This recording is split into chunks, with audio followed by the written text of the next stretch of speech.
வணக்கம், நமஸ்காரம், ஸ்தோத்திரம். அன்பான சகோதர சகோதரிகளே, நசரேனா இயேசு கிறிஸ்துவின் நாமத்தில் உங்கள் ஒவ்வொருவரையும் வாழ்த்துகிறோம், வரவேற்கிறோம், மாபெரும் மகிழ்ச்சி அடைகிறோம். இந்த அருமையான நன்னாளில் தேவனாகிய கர்த்தர் என்னையும் சரி உங்களையும் சரி ஒன்றிணைத்து ஒரே கூரையின் அடியில வரும்படி அளித்திருக்கிறார். அந்த கூரையின் பெயர்தான் புனித விவிலியம். இந்த புனித வேதாகமம் ஏன் புனித வேதாகமம் என்று அழைக்கப்படுகிறது என்றால், என்னை கேட்டுக்கொண்டிருக்கிற அனைவரும் நினைத்து கொண்டிருக்கக்கூடிய ஒரே காரணம், இது பாரம்பரிய புத்தகம், இது புனித புத்தகம், இது மாபெரும் பரிசுத்தவான்களால் எழுதப்பட்ட புத்தகம் மற்றும் நிறைய இந்த மாதிரி காரணங்கள் உங்க மனதில் இருக்கலாம். இவைகள் அனைத்தும் உண்மையே, இவைகள் எல்லாம் இல்லை என்று சொல்லவில்லை. ஆனால் இவைகளை தாண்டி ஒன்று அல்லது இரண்டு முக்கியமான காரியங்களும் காரணங்களும் உண்டு. முதலாவது 2 தீமோத்தேயு 3:16 ஒரு பகுதி இருக்கிறது. அதற்கு பின்பே பார்த்தீங்கன்னா மத்தேயு 24:35 இன்னொரு பகுதி இருக்கிறது. சரி, முதல்ல 2 தீமோத்தேயு 3:16 பார்க்கலாம். அதில் பார்ப்பீர்களானால், தேவனாகிய கர்த்தர் தன்னுடைய சுவாசம் கொண்டு தன்னுடைய கைப்பட எழுதின விவிலியம் என்று சொல்லி அங்கே பல மொழிபெயர்ப்புகளில் பலவிதமான கருத்தை கொண்டு அவர்கள் எழுதியிருக்கிறார்கள்.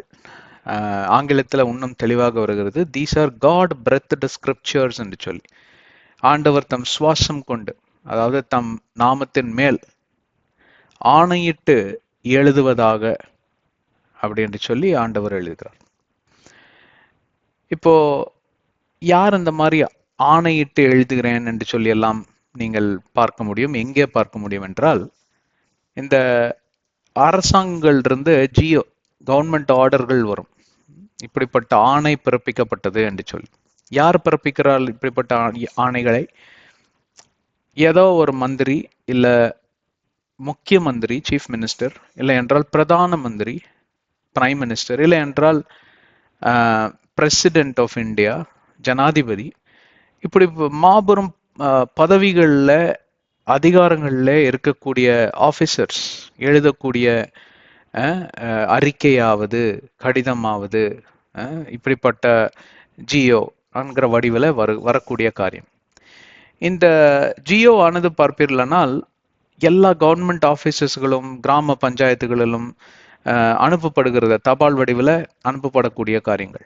இந்த தபாலை பெற்றுக்கொண்ட மாத்திரத்திலே, அவர்கள் திறந்து படித்த மாத்திரத்திலே உடனடியாக செயலில் இறங்கி விடுவார்கள். எவ்வளோ பேர் இதை கவனித்திருக்கிறீர்கள் என்று தெரியாது. ஜியோ அனுப்பப்பட்ட மாத்திரத்திலேயே அவர்கள் செயல்பட தொடங்கி விடுவார்கள். எவ்வளோ பேர் என்னோட இருக்கீங்க? யார் எழுதினார்கள் என்றல்ல, எந்த அதிகாரத்தை கொண்டு எழுதினார்கள் என்பதற்கு பொருளாகும். இப்ப நானும் ஒரு கடிதம் எழுதி எல்லாத்துக்கும் அனுப்புறேன், எல்லா கவர்மெண்ட் ஆஃபீஸுக்கும். எவனோ பைத்தியக்காரன் எழுதியிருக்கான்னு சொல்லி அதை ஒரு பேர் தொடக்கூட மாட்டான், கிழிச்சு போட்டுருவாங்க. இன்னொரு முறை அனுப்பினேன்னால் ஒரு வார்னிங் லெட்டர் வரும். 3வது முறை அதே மாதிரி எழுப்பினேன்னால் பப்ளிக் நியூசன்ஸ் கேசஸ்ல என்ன பிடிச்சி உள்ள போட்டுருவாங்க, இல்லைங்களா? ஏன்? நானும் ஒரு மனுஷன் தானே, நானும் ஒரு நல்ல விஷயத்துக்கு தானே லெட்டர் எழுதினேன், எல்லாரும் நல்லா இருக்கணும்னு தானே யோசிச்சு நான் எழுதினேன். நீ என்ன வேணா எழுதிக்கோ, உனக்கு அதிகாரம் இல்லை. நீ நியமிக்கப்படாத ஒரு நபர், உனக்கு அந்த பதவி கொடுக்கப்படலை, உனக்கு அந்த அதிகாரம் இல்லை. இப்ப தெரியுதுங்களா? அந்த கடிதத்திற்கு ஏன் மகத்துவம், அந்த கடிதம் ஏன் மகத்துவம் பெற்றது, அந்த கடிதம் ஏன் அதிகாரம் பெற்றது? ஏனால் அந்த ஸ்தானத்தில் இருக்கக்கூடிய அதிகாரி எழுதக்கூடிய கடிதமாவது. எனக்கு அந்த அதிகாரம் கிடையாது, உங்களுக்கு அந்த அதிகாரம் கிடையாது. நீங்க ஒருவேளை கவர்மெண்ட் ஆஃபீஸ்ல இருந்தா, இல்ல நீங்க ஒரு பெரிய அரசியல்வாதியோ இல்ல பெரிய பதவியிலையோ இருந்தீங்கன்னா நீங்க பண்ணலாம். இந்த 2 காரணங்கள் சொன்னேன் அல்லவா? 2 தீமோத்தேயு 3:16 தன் சுவாசம் கொண்டு எழுதின வேதாகமமாவது. 2 கொரிந்தியர் 1 20 வசனத்துல பார்ப்பீர்களானால் அங்க தெளிவாக ஒரு காரியத்தை நீங்கள் பார்க்கலாம். அதாவது ஆண்டவர் ஆகிய கர்த்தர் தான் எல்லாத்துக்கும் மேலானவர். He is the Lord of Lords and King of Kings. அவர் ராஜாதி ராஜாவும் இருக்கிறார், கர்த்தாதி கர்த்தராக இருக்கிறார். அவருக்கு மேலான நாமம் ஒன்றுமில்லை, அவருக்கு மேலானவன் ஒருவனும் கிடையாது. இந்த உலகத்தில் இருக்கக்கூடிய அனைத்து அதிகாரங்களில இருக்கிறவர்களை நியமித்தவரே அவர்தான். ஐசியா 9 வசனத்துல பார்ப்பீர்களானால் அரசாங்கமே அவருடைய தோளிலே இயங்கி கொண்டிருக்கிற, அப்படி தோளில் அப்படி தாங்கி பிடிக்கிறது அப்படி அல்ல. தோளில் என்றால் என்ன? ஒரு ராஜரீகம், அந்த ராஜரீகத்தின் காரியம். அதாவது இந்த பிரிட்டிஷ் அரசாட்சி இருக்கிற வரைக்கும் பார்த்தீங்கன்னா இளவரசன் பதவி ஏற்றுக்கொள்ளும் போது இல்லை அந்த கணத்தை பெற்றுக்கொள்ளும் போது சில பேர் ராணியோட கையில கணம் பெற்றுக்கொள்வார்கள். அவங்க பெரிய ஒரு ஸ்வாட் எடுத்து இப்படி 2 தோள் பட்டையில தான் வைப்பாங்க. அதோட சிம்பாலிக் ரெப்ரசன்டேஷன் என்னன்னு கேட்டா, அந்த கணத்தை உங்களுக்கு நாங்கள் தருகிறோம், அந்த சுவிகாரத்தை, புத்திர சுவிகாரத்தை நாங்கள் தருகிறோம். அதோடு கூட நாங்கள் அந்த கணத்தை உங்களோடு கூட பகிர்ந்து கொள்ள விரும்புகிறோம், உங்களை நியமிக்கிறோம். ஏனென்றால் உங்களை நாங்கள் நம்பி விசுவசித்து நீங்கள் யார் என்று அறிந்து அந்த பதவியில உங்களை அமர்த்த நாங்கள் முடிவெடுத்திருக்கிறோம். எங்களுக்கு மகிழ்ச்சி என்று சொல்வதற்கு பொருளாகும். பழைய படங்கள்லாம் பார்த்தீங்கன்னா அதுல இருக்கும். அது ஐசியா 9:6 இருந்து தான் எடுத்தாங்க. இந்த வேதாகமத்தோட ரகசியமே அதுதாங்க. இந்த வேதாகமத்தை எவன் ஒருவன் அறிந்து புரிந்து விசுவசித்து அதன்படி வாழ்ந்து அதற்கு பின்பே அதை அறிக்கை செய்து அது நடக்கும் என்று சொல்லி நம்பிக்கையும் நிச்சயமும் உறுதியும் தன்னுடைய இருதயத்துல ஆணி அழுத்தமும் திருத்தமாக நம்புகிறானோ அவனுக்கே எல்லா வாக்கியம் என்று வேதாகமம் சொல்கிறது. அதுதான் சங்கீதம் 1 வசனத்துல எழுதப்பட்ட காரியமாவது, அல்லும் பகலும் தன் வசனத்துல தியானமாய் இருக்கிறவன் செய்வதெல்லாம் வாக்கியம். சும்மா தியானம்னா அப்படியே ஆடிக்கிட்டே படிச்சுக்கிட்டு சில பேர் ஜபமாலை ஊட்டுவாங்க. நம்ம கத்தோலிக்க சகோதரிமார்கள்லாம் நவமாலைன்னு சொல்லிட்டு ஒரு 21 முறை என்னமோ சொல்லுவாங்க. சொன்னதையே சொல்லிக்கிட்டே இருக்கக்கூடிய அந்த பெந்தகாஸ்துமாருங்க சங்கீதம் 23 தடவை காலையிலையும் மத்தியானமும் சாயந்தரமும் சொல்ல எல்லாம் நடந்துரும்னா அப்படி இல்லைங்க. இப்ப நான் சொன்னதுதான் அதோட கருத்து. யார் எழுதினார்? என்ன அதிகாரத்தோட இதை எழுதினார்? அந்த அதிகாரத்திற்கு உங்களையும் என்னையும் புத்திர சுவிகார்களாக நியமித்திருக்கிறார். இதை விசுவசிக்கிறவனுக்கு எல்லாம் நடக்கும், இதை நம்புகிறவர்களுக்கு எல்லாம் வாய்க்கும். இதை எவன் ஒருவன் அறிந்து செய்கிறானோ, அறிந்தால் மட்டும் பத்தாது, தெரிந்து கொள்ள வேண்டும். தெரிந்தால் மட்டும் பத்தாது, அறிந்து கொள்ள வேண்டும். இல்லைங்களா? எனக்கு தெரிஞ்சிருச்சு அப்படின்னு தெரிஞ்சதை நீ புரிஞ்சுக்கிட்டியா? அதுதான் அறிதல். நிறைய பேருக்கு இன்னைக்கு அந்த அறிந்து கொள்ளக்கூடிய வாஞ்சியே கிடையாது. சும்மா அப்படியே 10ஆம் பொதுவா படிச்சுக்கிட்டு சும்மா அடிச்சு விட்டுறது. அப்படி போய் தான் அடிச்சு விடுங்களா அவங்க எக்ஸாம்ல கோழி மூட்டை தருவாங்க. அதுல மட்டும் ஒழுங்கா படிச்சு கவனமா அக்கறையாக நீங்க எழுதுவீர்கள் என்றால் மதிப்பெண்கள் போய்விடுமே, சர்டிபிகேட் கிடைக்காது, டிகிரி கிடைக்கலன்னா வேலை கிடைக்காது, வேலை கிடைக்கலன்னா சம்பளம் கிடைக்காது, பொண்ணும் தர மாட்டாங்க உங்களுக்கு, கல்யாணமும் நடக்காது. இந்த உலகத்துல வாழக்கூடிய நாட்கள் சில வருடங்கள் தான். அதற்கே இவ்வளவு முக்கியத்துவம் தந்து சில ஆயிரங்களோ லட்சங்களோ சம்பாதிப்பதற்கு இவ்வளவு முக்கியத்துவம் தந்து நீங்க எவ்வளவாக பிரயாசப்பட்டு ஒவ்வொரு தேர்ச்சியிலையும் நீங்க இந்த மாதிரி எக்ஸாம்ஸ் எழுதுகிறப்போ எவ்வளவு பிரயாசப்பட்டு படிக்கிறீர்கள், இரவெல்லாம் கண் முழிச்சு படுக்கிறீர்கள். ஆனால் நித்தியமாக தேவனோடு கூட இருப்பதை ஒருவனும் உணர்வதில்லை. அதற்கு மூலதனமே இந்த வேதாகமம் தான். இந்த அடிப்படையே இந்த 2 தீமோத்தேயு 3:16 வசனம் தான். சரி, மறுபகுதியை பார்ப்போமானால் மத்தேயு 24:35 வசனம், வானமும் பூமியும் அழிந்தாலும் ஒருபோதும் என் வார்த்தையோ என் வசனமோ குறைவுபடுவதில்லை, அழிந்தும் போவதில்லை. அப்படி என்றால் என்ன? தன்னுடைய நாமத்தின் மேல் ஆணையிட்டு எழுதியிருக்கக்கூடிய இந்த வசனத்துடைய அதிகாரம். ஐசியா 55 8, 9, 10 வசனங்கள் எல்லாம் வாசித்து பார்ப்பீர்களானால், என் வாயிலிருந்து புறப்படுகிற வசனம் சும்மா திரும்புவதில்லை. ஆங்கிலத்துல நிறைய பதங்கள் அருமையாக வருகிறது. It shall not return back to me void. எந்த நோக்கத்திற்காக அந்த வசனம் அனுப்பப்படுகிறதோ, இங்க இருந்து இப்பெல்லாம் மிசைல் 300-500 கிலோமீட்டர் அந்த பக்கமா போய் இருக்கக்கூடிய அந்த டார்கெட், போய் அழகா அடிச்சுட்டு வரும். நடுவுல எவன் வந்தாலும் சரி ஒன்னும் ஒன்னும் பண்ண முடியாது. அந்த மிசைல் அந்த டார்கெட்டையும் தாண்டி போகிற அளவுக்கு இன்னைக்கு சக்தி வாய்ந்த மிசைல்கள்லாம் சைனாக்காரன் வச்சிருக்கான். இந்தியா 1 மணி நேரத்துல காலி பண்ணிடுவாங்கிறான். அந்த மாதிரிங்க இந்த மனிதன் கிரியேட் பண்ணின படைத்த இந்த மிசைலுக்கே இவ்வளவு வாய்மையும் வல்லமையும் இருக்கும் என்றால், தேவனுடைய வசனம் பார்ப்பீர்களானால் மிசைல்களுக்கெல்லாம் மிசைல், டார்கெட்லாம் மிஸ்ஸே ஆகாது.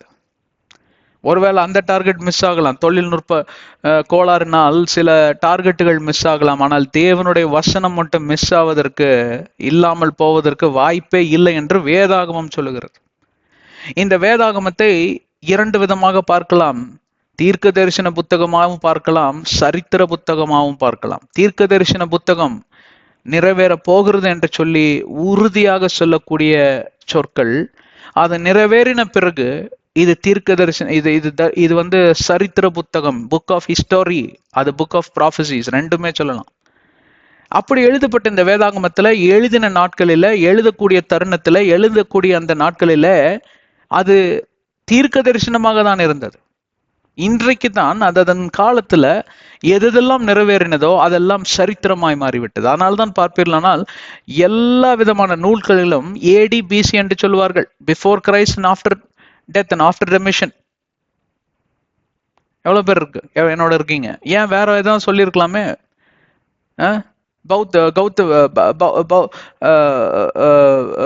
புத்தர்கள், அதாவது புத்தர்கள் எல்லாம் அந்த புத்தரோட பிறந்த நாளை வைத்து எழுதலாமே. மற்றும் வேற வேற மார்க்கத்தை சேர்ந்தவர்கள் அவங்க கடவுளோட இதை வச்சு எழுதலாமே. ஏன் எழுத மாட்டேங்கிறாங்க? ஏனென்றால் எல்லாத்திற்கும் மேன்மையானது வெள்ளைக்காரன் எல்லாத்தையும் இது பண்ண. இன்னைக்கெல்லாம் வந்து ஜனநாயக நாடாயிருச்சே, மாத்தி இருக்கலாமே, மாத்தலையே.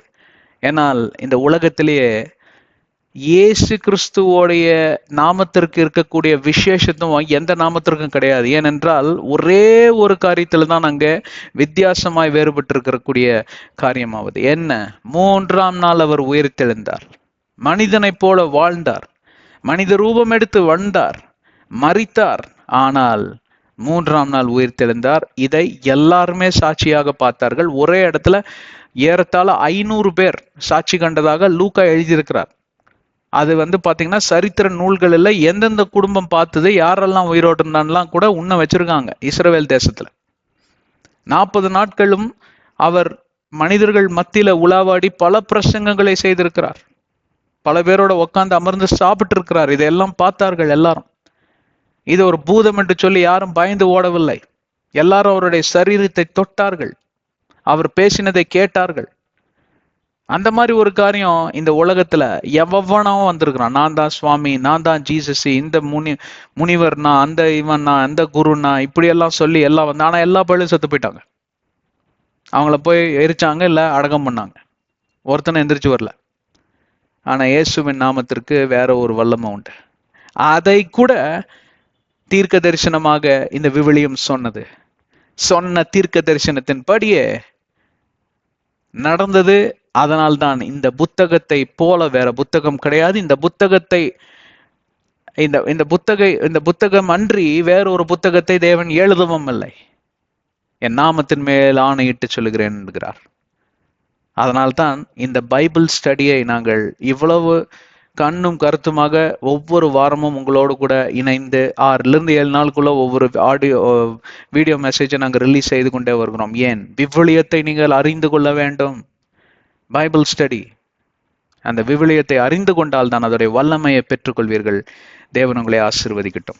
வாருங்கள் நாம் முன்னேறி செல்வோம். ஆதி ஆகமத்தின் ரகசியங்கள் என்கிற தலைப்பிலே நாம் பல ஆண்டுகளாக பல நியமங்கள், நியாயப்பிரமாணங்கள், கட்டளைகளை குறித்தெல்லாம் பேசிக்கொண்டு வருகிறோம். பழைய ஏற்பாடு, புதிய ஏற்பாடு என்று சொல்லி வேறு விருத்து பார்த்து பேசிக்கொண்டு வருகிறோம். ஏன் ஆதி ஆகமம் பிரதர், நீங்க வேற ஏதாவது பண்ணியிருக்கலாம் இல்லையான்னா? இந்த உலகத்துல ஒரு ஸ்டாட்டிஸ்டிக்ஸ் எடுத்திருக்கிறார்கள். அந்த ஸ்டாட்டிஸ்டிக்ஸின் படி பார்ப்பீர்களானால், அந்த எண்ணிக்கையின் படி பார்ப்பீர்களானால், ஏறத்தாழ 50% மேல இருக்கக்கூடிய கிறிஸ்துவர்கள் மிக எளிதாக நிராகரிக்கக்கூடிய புத்தகங்கள் 2 தான். ஒன்று ஆதியாகமம், இன்னொன்று வெளிப்பாடு. முதலும் கடைசியும். இந்த முதலும் கடைசியில தான் எல்லாமே அடங்கியிருக்கு, எல்லா சத்தியமும் அடங்கியிருக்கு.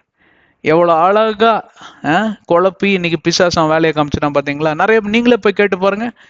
ஒன்னா பாதி ஜனம் புரியலன்னு சொல்லும் வெளிப்பாட, இல்ல போர் அடிக்குதுன்னு சொல்லும்.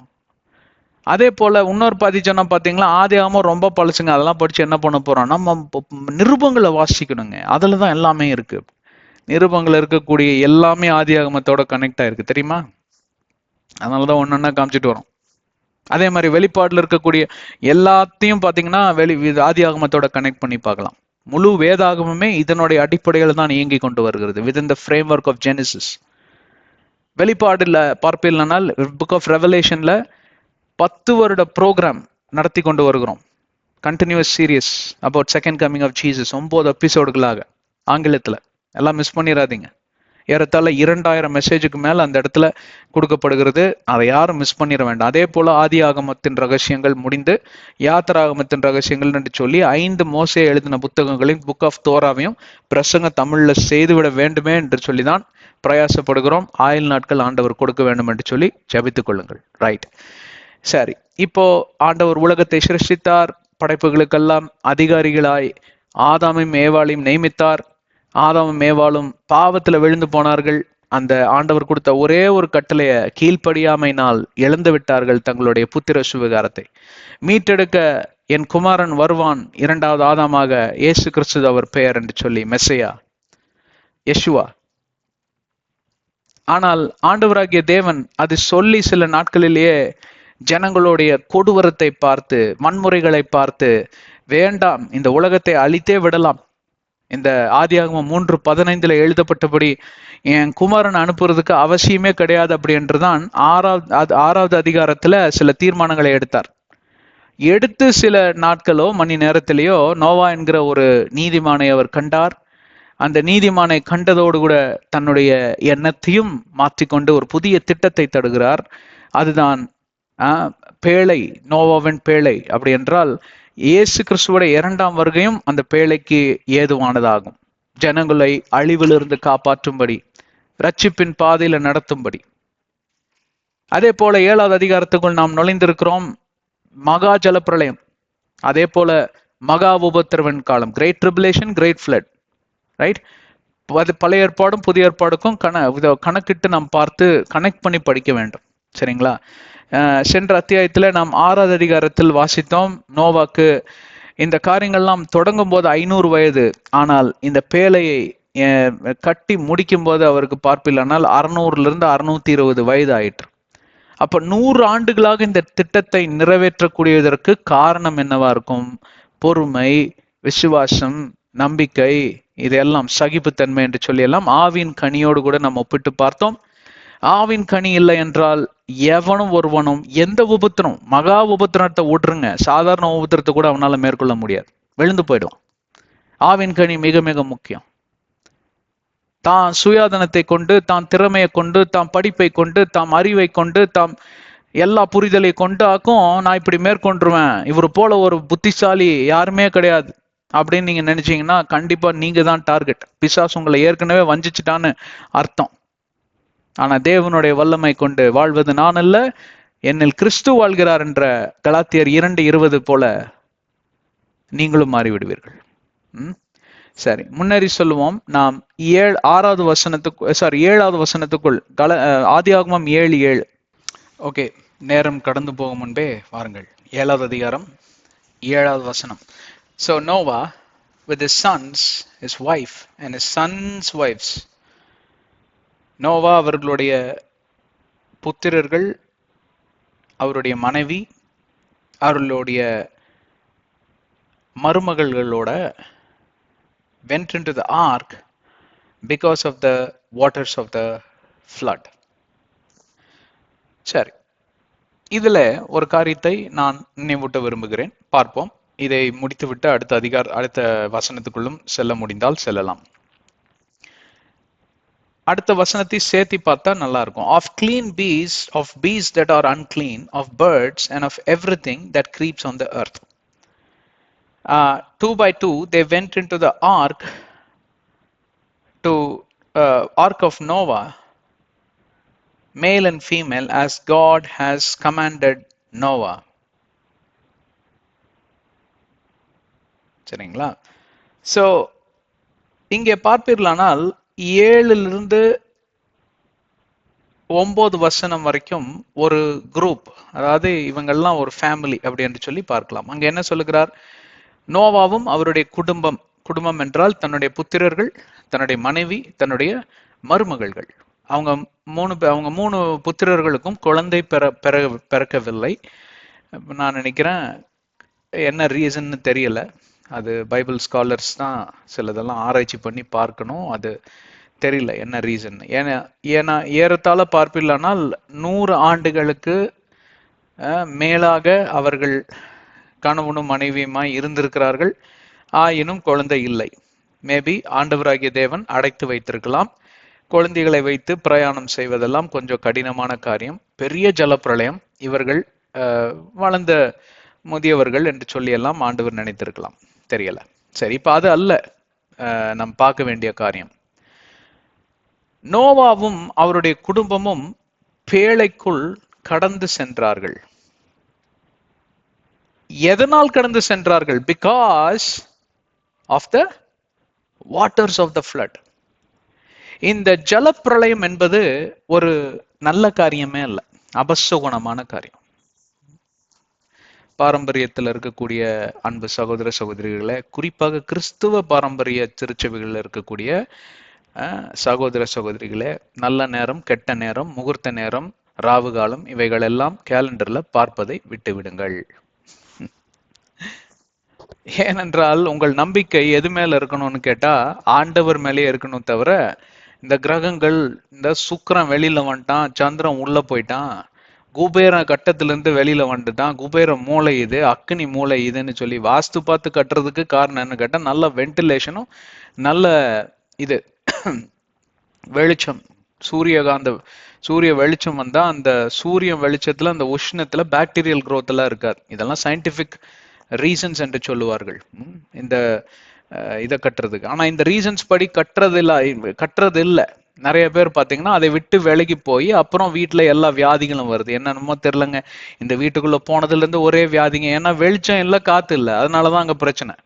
இவன் என்ன பண்றான், பேய் பூதம் இது அது இருக்குன்னு சொல்லிட்டு வீட்டை காலி பண்ணிட்டு போயிட்டே இருக்கிறான். அவன் நல்லா வீடு கட்டியிருப்பான், காசு பணம் எல்லாம் போட்டு, பார்த்தா காத்து வெளிச்சமே இருக்காது. அதனால என்ன பண்ணிட்டாங்க, பிற மதத்தார்கள்லாம் இது ஒரு சடங்காச்சாரமா ஆக்கிட்டாங்க. இது ஒரு மூட நம்பிக்கையாவே மாட்டி விட்டானுங்க. வாஸ்து பிரகாரம் இல்ல, அந்த வீட்டுல நீ போனீன்னா உருப்பட மாட்டேன், நீ நாசமா போயிருவ அப்படின்னு சொல்லி ஒரு பயமுறுத்துதலை அவர்கள் திணித்து, இவர்கள் அந்த நியமத்திற்குள் வரும்படியாக இந்த காரியத்தை எல்லாம் மாற்றி கட்டமைத்தார்கள். அதிலே வந்ததுதான் இந்த ஆயுத பூஜை. ஏனென்றால் ஸ்கூட்டர் வாங்கினதோடு சரி, அதுக்கப்புறம் அண்ணன் கழுவுவே இல்லை வண்டிய. கார் வாங்கினதோடு சரி, சில வண்டியெல்லாம் பார்த்தா அது வண்டின்னு சொல்ல முடியாது.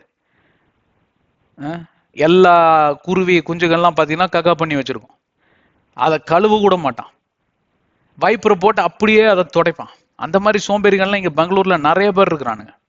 இவனுங்கெல்லாம் வண்டியை கழுவணும்னு சொல்லி தான் பெரியவங்கள்லாம் யோசித்து ஆயுத பூஜை அப்படின்று வைத்தார்கள்.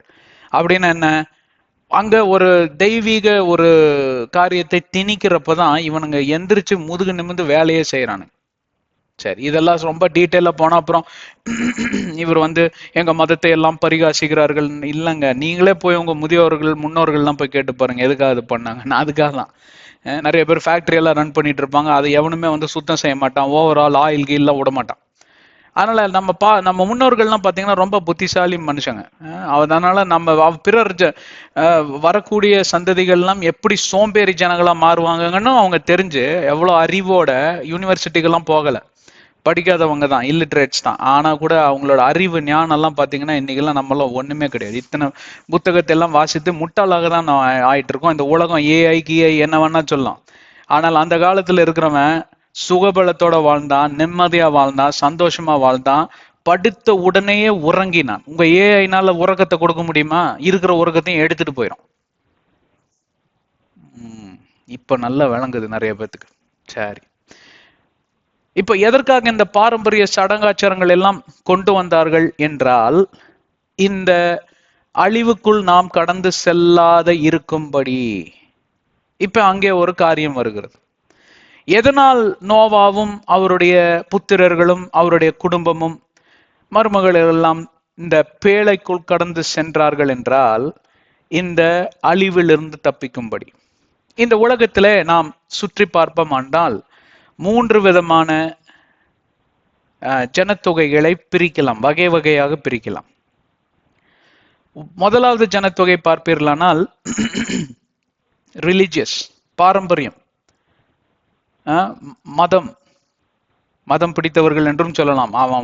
அவன் மதத்தை பத்தி நீங்க எதாவது லைட்டா, யாரா இருக்கட்டும், சில கிறிஸ்தவர்களும் அப்படித்தான் இருக்காங்க, நிறைய வேற மதத்தை சேர்ந்தவங்களும் அப்படித்தான் இருக்காங்க. மதத்தை பத்தி நீங்க சொல்லிட்டீங்கன்னா அது எப்படி நீ சொல்லலாம்? அது வரைக்கும் நல்லா இருப்பான், அதுக்கப்புறம் மூஞ்சியை பார்க்கவே முடியாது, பயமா இருக்கும், கனவுல எல்லாம் வந்து கொல்ற மாதிரி இருக்கும். அவன் தான் வந்து பாரம்பரிய மதவாதிகள் என்று சொல்லலாம். அதுக்கு கிறிஸ்துவத்திலும் இருக்குங்க, கிறிஸ்துவத்திலும் இருக்கு, பெந்தகாஸ்ட்ல இருக்கு, சிஎஸ்ஐல இருக்கு, கத்தோலிக்கத்துல இருக்கு, எல்லாத்துலயும் இருக்கு, எல்லா ஜனத்துக்குள்ளயும் இருக்குங்க. அதை எவன் சரியாக புரிந்து கொள்கிறானோ அவன் என்னவாக மாறிவிடுகிறான்? இரண்டாவது ரகம் நாத்திகனாக மாறிவிடுகிறான். கடவுளே இல்லைன்னு இந்த எக்ஸ்ட்ரீமுக்கு போயிடுறான். ஹலோ, ஆமாங்க, உண்மை. சுத்தி சுத்தி பாருங்க, கடவுளுங்கிற அந்த பைபிள் கான்செப்ட் இதெல்லாம் பேசாதப்பா. இந்த பகவத்கீதா, இந்த பைபிள், இந்த குரான், அப்புறம் என்னென்னமோ புத்தகங்கள்லாம் இருக்கு, சீக்கியர்கள்லாம் வாசிக்கக்கூடிய குருத்துவாரால வச்சிருக்கக்கூடிய புனித நூல் இருக்கு, இதெல்லாம் என்கிட்ட கொண்டு வராதப்பா, எனக்கு வேண்டாம், எனக்கு வேண்டாம். நான் படிச்சிருக்கிற புத்தகத்துல எனக்கு என்ன புரிஞ்சதோ அதன்படி நான் வாழ்ந்துட்டு நான் போறேன். எனக்கு சந்தோஷமா நிம்மதியா நான் நினைத்ததை செய்வேன், எனக்கு எது பிரியமோ அதன்படி நான் வாழ்வேன், எந்த கட்டமைப்புக்குள்ளும் நான் வர மாட்டேன் என்று சொல்லி பார்த்து பார்த்து இப்ப இவங்கெல்லாம் இப்படி ஆனதுக்கு காரணம் யார் தெரியுமா? என்ன மாதிரி ஆளுங்க, உங்களை மாதிரி ஆளுங்க தான். நம்ம ரொம்ப விடாப்பிடியா ஏசு கிறிஸ்துவோடைய போதனைகள்லாம் பார்ப்பீர்களானால் நிர்பந்திக்கக்கூடிய போதனை அல்ல, ஒருத்தரை நியாயம் தீர்க்கக்கூடிய போதனை தான். ஆனால் எப்படியாக நியாயம் தீர்க்கப்படுவார்கள், எதினால் நியாயம் தீர்க்கப்படுவார்கள், அந்த நியாய தீர்ப்பிலிருந்து எப்படி உங்களை காப்பாற்றிக் கொள்ள முடியும், எதனால் நீங்கள் காப்பாற்றிக் கொள்ள முடியும், காப்பாற்றிக் கொள்வதனால் அதனுடைய ஆதாயம் என்னவென்று சொல்லி அருமையாக ஓமைகள் மூலமாக அதினதின் காலத்துல அதினதின் தேவையின்படி சிலதுதான் இங்க ரெக்கார்ட் பண்ணி வச்சிருக்குது. நிறைய காரியத்தை இயேசு கிறிஸ்து போதித்திருக்கிறார். அவைகள் எல்லாம் உட்காந்து எழுத வேண்டும் என்றால் இந்த உலகமே பத்தாதாம். உண்மை அவ்வளவு போதித்திருக்கிறார். 3.5 ஆண்டுகள் இயேசு கிறிஸ்து அவர் சும்மாவே இருக்க மாட்டார். பயங்கரமான மனுஷன், பயங்கரமான ஆள். அவர்கிட்ட இருந்தெல்லாம் கத்துக்கணும்னா அவர் யூனிவர்சிட்டிங்க, அவர் பல்கலைக்கழகம். அவருக்குள்ள போயிட்டு வெளியில வந்தா ஒரு விஷயம் இல்ல, ஒரு ஆயில் பத்தாது. அப்படிப்பட்ட ஆண்டவர் இந்த உலகத்துல எத்தனையெல்லாம் பேசியிருப்பார் இல்லைங்களா? அதுல இருந்து நாம கத்துக்க வேண்டிய காரியம் என்னவென்றால், எப்படி உண்மை சத்தியத்தை கொண்டு போய் சேர்த்தணும் ஆட்களுக்கு தகுந்தவாறு. சில பேர் பாத்தீங்கன்னா சில ஜாதிகளுடைய கட்டமைப்பில் இருந்து வந்திருப்பாங்க. அவங்களுக்கு அந்த ஜாதிக்குன்னு ஒரு பிஹேவியர் இருக்கும், ஒரு விதமான அழுத்தம் இருக்கும். அவங்களுக்கு தகுந்தாப்புல பேசணும். சில மொழிகள் பேசுகிறவர்களுக்கு வேற கல்ச்சர், அதுல அவங்களுக்கு தகுந்தாப்புல பேசணும். சில கண்டங்கள்ல இருந்து வருகிறவர்கள், ஆஸ்திரேலியா கண்டத்திலிருந்து வரவன் வேற மாதிரி பேசுவான், ஐரோப்பா கண்டத்திலிருந்து வரவன் வேற மாதிரி கம்ப்ளீட்டா பேசுவான், அதே நம்ம ஆசியா கண்டத்தில் இருக்கிறவன் வேற மாதிரி பேசுவான். இவங்களுக்கு தகுந்தவாறு பேசணும். கிரேக்கனுக்கு கிரேக்கன் நான் சொன்னார் இல்லையா பவுல், யூதனுக்கு யூதன் நான். அப்படி என்றால் என்ன? அதுக்கு நீ அவங்களுக்கு தகுந்தாப்புல மாறி நீ அவங்கள போல மாறக்கூடாது. அவங்களுக்கு தகுந்தவாறு அவங்களை உண்மைக்கு ஏதுவாக சத்தியத்துக்கு ஏதுவாக நடத்தக்கூடிய திறன் படைத்தவர்களாய் மாற வேண்டும். இது இல்லாததுனாலதான் பார்ப்பீர்களானால் முதலாவது ரகத்தில் இருக்கிறவன் அழிவு. இதுல கொஞ்சம் டீட்டெயில பார்க்கலாம், பார்த்துட்டாதான் நமக்கு தெரியும். ஏன்னு கேட்டா இது எல்லாமே எதோட தான் கனெக்ட் ஆகுது? வரப்போகிற மகா உபத்திரவ காலத்தில் யாரெல்லாம் சிக்கிக் கொள்வார்கள் அப்படிங்கிறது நிறைய வகை பிரித்து சொல்லலாம். 10 வகை வேணாலும் நான் சொல்லலாம், ஆனா அதுக்கு நேரம் இல்லை. அதனால 3 மட்டும் எடுத்துக்கொள்ளலாம். ரத்தன சுருக்கமாக இதை சொல்லிட்டு கொஞ்சம் டீட்டெயிலா பார்த்து முடிச்சிடலாம். ஹலோ, எவ்வளவு பேர் என்ஜாய் பண்றீங்க? இந்த மாதிரி பிரசங்கங்கள்லாம் கிடைக்கவே கிடைக்காதுன்னு சொல்ல வரல, கிடைக்கிற வரைக்கும் என்ஜாய் பண்ணிக்கோங்க. ஆண்டவரை ஸ்துதிங்க, எங்களுக்காக ஜெபித்துக் கொள்ளுங்க. நேரத்தை கொடுக்கணும், ஆயில கொடுக்கணும், சுகத்தை கொடுக்கணும், பலத்தை கொடுக்கணும். இதெல்லாம் இருந்தா தானே நம்மளால காரியத்தை செய்ய முடியும். 3வது ரகம் என்னவென்றால், உங்களுக்கே தெரிஞ்சிருக்கும் இந்நேரம், அங்கேயும் இல்லை இங்கேயும் இல்லை, ஆத்துல ஒரு கால் சேத்துல ஒரு கால். அவரு அங்க பக்கமா போய் இந்த சுவாபத்துல இருந்த ஒரு பேர் என்ன தெரியுமா? நம்ப மாட்டீங்க, உங்களுக்கே தெரிஞ்சிருக்கும். வேதாகமத்துல பேதுரு என்ன பண்ணுவாராம், யூதர்கள்லாம் வந்தா ஒரு மாதிரி வேற மாதிரி அவர் பிஹேவியர், உடை, நடை, பாவனை எல்லாம் மாறிவிடும். அவங்க அந்த பாரம்பரிய இதுபடியே அவங்க கட்டி பிடிச்சி இந்த பக்கம் முத்தம் கொடுக்கறதும், அவர் பேச்சு என்ன இதென்ன அந்த பக்கம் அப்படின்னு. இந்த பக்கமா அந்த ஜென்டைல்ஸ் புறஜாதியர்கள் எல்லாம் வந்து இந்த இயேசு கிறிஸ்துவ நாமத்தை ஏற்றுக்கொண்டார்கள். இவர்களும் இயேசு கிறிஸ்துவ நாமத்தை ஏற்றுக்கொண்டவர்கள் யூதர்கள், அவர்களும் இயேசு கிறிஸ்துவ நாமத்தை ஏற்றுக்கொண்டவர்கள். அந்த பக்கமா போய் உட்காந்து கொஞ்சம் வந்துடுறேன் அப்படின்னு சொல்லிட்டு அந்த பக்கமா வெளியில போய் அவங்க கிட்ட நைஸா பேசுறது. ஏன்னா அவங்க இவங்க முன்னாடி பேசினா இவங்க எல்லாம் கோச்சுக்குவாங்க, ஏன்னா நம்ம ஜாதி போயுங்க, நம்ம நம்ம மக்கா ஆச்சே அப்படின்னு இந்த திருநெல்வேலி சைடு எல்லாம் பேசுவாங்க. அப்படி மகா மகா அப்படிம்பானுங்க. எனக்கு நிறைய திருநெல்வேலி நாகர்கோவில் ஃப்ரெண்ட்ஸ் எல்லாம் இருப்பாங்க. நான் காலேஜில் படிக்கிற காலத்தில் பார்ப்பீர்களானால் காருண்யா என்கிற பொறியியல் கல்லூரியில் தான் நான் படித்தேன், ஹாஸ்டல்ல தங்கி. அங்க பாத்தீங்கன்னா முக்காவாசி அல்ல பாதிக்கு பாதி வந்து இவங்க, இன்னொரு பாதி மலையாளத்துக்காரங்க. அவங்க கல்ஃப்ல இருந்தெல்லாம் பணம் கொடுத்து அனுப்பிச்சு வைப்பாங்க. ரொம்ப கலகலன்னு இருக்கும், குதூகலமா இருக்கும். ப்ராப்பரா தமிழ்நாடு அப்படின்னு சொல்லி நம்ம கோயம்புத்தூர் இந்த பக்கம்லாம் இருந்து வரவங்க ரொம்ப கம்மி தான். ஆக இவங்க கூட பேசி பேசி அந்த பாஷையை நான் பேச ஆரம்பிச்சிட்டேன் கொஞ்ச நாள்ல. நமக்கா அப்படின்னு. ரொம்ப யதார்த்தமான ஜனங்க. மீனவர்கள் நிறைய பேர் இருந்தாங்க, விவசாயம் பண்றவங்க, யதார்த்தமான ஜனங்க, ரொம்ப அதாவது ரொம்ப ஜாலியா இருக்கும் அவங்க கூட பழகுறப்போ. அதே மாதிரி ஸ்ட்ரைக்கு அது இதுன்னு வந்துருச்சு, அவ்வளவுதான், ஒழுத்தியே போடுவாங்க. ரொம்ப தைரியசாலிங்க. அப்படி பேசி பேசி இந்த என்ன சகா மகா அப்படின்லாம் பேசுவாங்க. சரி, எதுக்காக சொன்னேன்னு கேட்டா, பேதுரு அப்படிதான். அந்த பக்கம் இப்ப என்ன மக்கா அப்படின்ட்டு இந்த பக்கம் வந்து எப்படி இருக்கிறீர்கள் அப்படின்னு சொல்லி ரொம்ப பாரம்பரியமா பேசுவார். இதெல்லாம் பார்த்துட்டே இருந்தாரு பவுலப்போஸ்தலர். என்ன தைரியசாலி தெரியுமா பவுலப்போஸ்தலர்? பார்த்துக்கிட்டே இருந்து சொன்னாரு, நீ நடிக்கிற, இந்த மாதிரி நடிக்கிற வேலையெல்லாம் வச்சுக்கிட்ட, நீ முதல்ல பிரசங்கியார், நீ முதல்ல இந்த திருச்சபைகளுக்கெல்லாம் தலைவன் என்கிற அந்த பதவிக்கே உனக்கு உட்காருவதற்கு எந்த யோகியதையும் கிடையாது என்று சொல்லி ரொம்ப ஷார்ப்பா சொல்லிட்டார். முகமாய் பார்த்து அவர் சொல்லிவிட்டார். இத்தனைக்கும் பவுல் அப்போஸ்தலர் யாரு தான்? 12வதாக வந்த அப்போஸ்தலன். இயேசு கிறிஸ்துவோட 3 ஆண்டுகள் பேதுரு தான் வந்து க்ளோசஸ்ட் அசோசியேட். எங்க பாருங்க, முதல்ல பேதுரு தான் இருப்பார், முந்திரி கொட்டையா இருப்பார். அடி அதிகமா வாங்கினது அவர் தான். அதிகமாக இயேசு கிறிஸ்துவால நேசிக்கப்பட்டும் நிறைய ரெஸ்பான்சிபிலிட்டிஸை கொடுத்து, நீ தான் இந்த சர்ச்சுகளுக்கெல்லாம் தலைவன் சொல்லிட்டு போனவர். அப்படிப்பட்ட தலைவனோட போய் இவர் வந்து தர்க்கம் பண்றார், நீ செய்வது சரியல்ல. அதற்கு பிரதி உத்தரமாக பேதுரு, உன்னை நான் வந்து திருச்சபை நீங்க இந்த காலத்துல இருக்கக்கூடிய பிஷப் மார்க்கிட்ட போய் அந்த மாதிரி ஏதாவது பண்ணி லெட்டர் கிட்டர் எழுதி பாருங்க, இல்ல பப்ளிக் மீடியால ஏதாவது இப்போ ஏதாவது விட்டு பாருங்க. அந்த ஃபாதர் அடுத்த நாள் இருக்க மாட்டார் போஸ்ட்ல, அந்த பாஸ்டர் இருக்க மாட்டார். சிஎஸ்ஐ திருச்சபையில இருந்து இவர் ஏதாவது ஒன்று இது பண்ணி அங்க வெளியேற்றிடுவாங்க. அவளெல்லாம் பண்ணவே முடியாது. ஆனா இவருக்கு அந்த இடத்துல கட்ஸ் இருந்தது. பேதருக்கு கட்ஸை விட பேதருக்கு தாழ்மை இருந்தது. புரிஞ்சுக்கிட்டார் அவர், ஐயோ தெரியாம அதை பண்ணிட்டோமே. உடனே தன்னை திருத்தி கொண்டார். அதனாலதான் பவுலை அவர் கணிந்து கொள்ளவே இல்லை. பவுல் சொன்னது சரிதான் அப்படின்னு ஒத்துக்கிட்டார். அந்த மாதிரி தாழ்மை ரூபம் இருக்க வேண்டும். சரி, இப்ப ஆத்துல ஒரு கால் சேத்துல ஒரு கால் என்னன்னு கேட்டா, நம்ம உலகத்தோடையும் அப்படி இருப்போம், நாத்திகர்களோடையும் அப்படியே இருப்போம். அவங்க கிட்ட இருந்து சில காரியங்களை கத்துக்குவோம், அவங்கள மாதிரியே சில இடங்கள்ல மாறிவிடும். பாரம்பரிய கிறிஸ்தவர்கள்கிட்ட அப்படியே ஒரு மாதிரி கத்துக்குவோம். அப்புறம் பாத்தீங்கன்னா நம்ம பெந்தகோஸ்து திருச்சபைகளுக்கு போனா அங்க கையை தட்டிக்கிட்டு ஆரவாரம் பண்றது என்ன, அந்நிய பாஷையில பேசுறது என்ன, கர்ணம் அடிக்கிறது என்ன, குட்டி கர்ணம் அடிக்கிறது என்ன, ஆஹா இப்படிப்பட்ட மனிதனா அப்படின்னு பார்த்தா, அடுத்த நாள் காலையில ஆபீஸ்ல பாத்தீங்கன்னா இவர் டோட்டலா வேற மாதிரி இருப்பார். 4வது ஒரு கேட்டகரி இருக்கு, அதை மிஸ் பண்ணிட்டேன். அவங்க தான் இயேசுவின் சீஷர்கள் என்ற கேட்டகரி. அதுல நோவாவுடைய அந்த பேழை கட்டமைப்புக்குள் இருக்கிறவர்கள், இவர்கள் தான் அந்த ஜலப்பிரளயத்துக்கு தப்பிக்கக்கூடிய ஒரு கேட்டகரி, தப்பிக்கக்கூடிய ஒரு ரகமான மனிதர்கள், மனுஷிகள் என்று சொல்லலாம். இதனாலையும் டக்கு டக்குன்னு கொஞ்சம் சில உதாரணங்களோட பார்த்து முடித்து விடலாம். முதலாவது எதை பார்த்தோம்? பாரம்பரிய கிறிஸ்துவர்கள். பாரம்பரிய சடங்காச்சாரத்தில் ஊறி அதிலேயே பிணைக்கப்பட்டு அதிலேயே வளர்ந்து அதிலேயே ரொம்ப ஈடுபட்டு வளர்ந்த மனிதர்கள், மனுஷிகள். இதுல ஏதாவது தவறு இருக்கா? தவறே கிடையாது. ஐயோ என்ன பிரதர் சொல்றீங்க? எனக்கு சரி வசனம் எந்த இடத்துல இருக்குன்னு தெரியல. உங்க புதிய ஏற்பாடிலேயே தான் இருக்கு. வேதாகமத்தின் பாரம்பரியங்களை நீங்க பின்பற்றணும்னு இருக்கு. You must follow the traditions of the Bible. Google அடிச்சு பார்த்துக்கோங்க, வரும், வசனம் வரும். எல்லாத்தையும் ஞாபகம் வைக்க முடியாதுல்ல, நானும் மனுஷன் தானே. அதே மாதிரி நான் கடம் அடிச்சு ஒப்பிக்கக்கூடிய மனுஷனும் கிடையாது. ஆவில நிரப்பப்பட்டு பரிசுத்த ஆவியானவரால சில காரியங்களை, பல காரியங்களை வெளிப்படுத்தக்கூடிய ஒரு மனிதன், உங்களை போலதான். பெரிய நான் தேவ மனிதன் அப்படின்னு, ஆஹா இவர் பாஸ்டர் அப்படின்னு. எல்லாருமே தேவ மனுஷங்க தான். தேவனுடைய சாயலால படைக்கப்பட்ட அனைவரும் தேவ மனுஷர்களும் மனுஷிகளே.